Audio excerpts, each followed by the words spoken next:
על עצמו הוא דבר עצום. סיפר מרן הראשון לציון, רבי דוד יוסף שיחי, שאחד מהבנות שלו שנולדו, אז הייתה לו בת שהמצב שלה, היא נפלה למשכב, ואני אומר ככה את זה בקצירת העומר, היא הייתה במצב קשה עד כדי כך שהגיעה לקסיסה. לא ידע מה לעשות. כמובן תפילות, ברכות, הכל. הגיע למרן הרב עובדיה. הרב הצטער צער גדול מאוד. אמר לו, תקבל לעצמך קבלות. עוד קבלה, בפרט אין קבלה גדולה, יותר גדולה ועצומה מאשר עסק התורה ותלמוד תורה. ואז אמר רבי דוד יוסף שיחיה, וקיבל על עצמו את הקבלה הזאת הגדולה, וכבר הבת שלו הגיעה לשערי מוות. הגיעה לשערי מוות, זה היה המצב. ככה שמעתי מפי קודשו. הגיע לשערי מוות.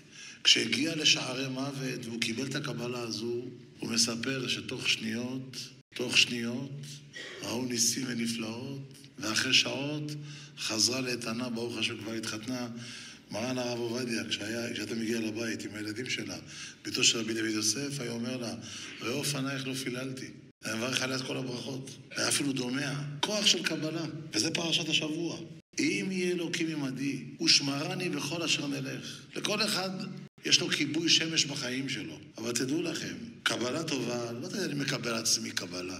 אני מקבל קבלה שאני אעמוד בה, שאני יוכל לעמוד בקבלה הזו. וכמה ראינו אצל גדולי העולם שקיבלו קבלות ונושעו. כמה ראינו אצל עמך ישראל שקיבלו קבלות. גם הרב ראש ישיבת תורה אור, הרב שיינברג, זכר צדיק לברכה. בגיל 30 גם כן אחד מהילדים שלו היה במצב לא... איזה קבלה הוא קיבל על עצמו? איזה קבלה הוא קיבל? קיבל קבלה לאכול רק מאוכל של סעודת מצווה. זה הקבלה שהוא קיבל. קיבל קבלה לאכול רק מאוכל של סעודת מצווה. אדם יש לו משפט. הוא לא יודע עכשיו איך הוא יצא במשפט. או תפילות, צדקות, חסדים, הכל טוב. תקבל קבלה טובה. תקבל קבלה, ריבונו של עולם. אם אני יצא בדימוס במשפט, אני מקבל לעצמי קבלה גדולה ועצומה. אחד מהעסקנים נפלו עליו מס הכנסה.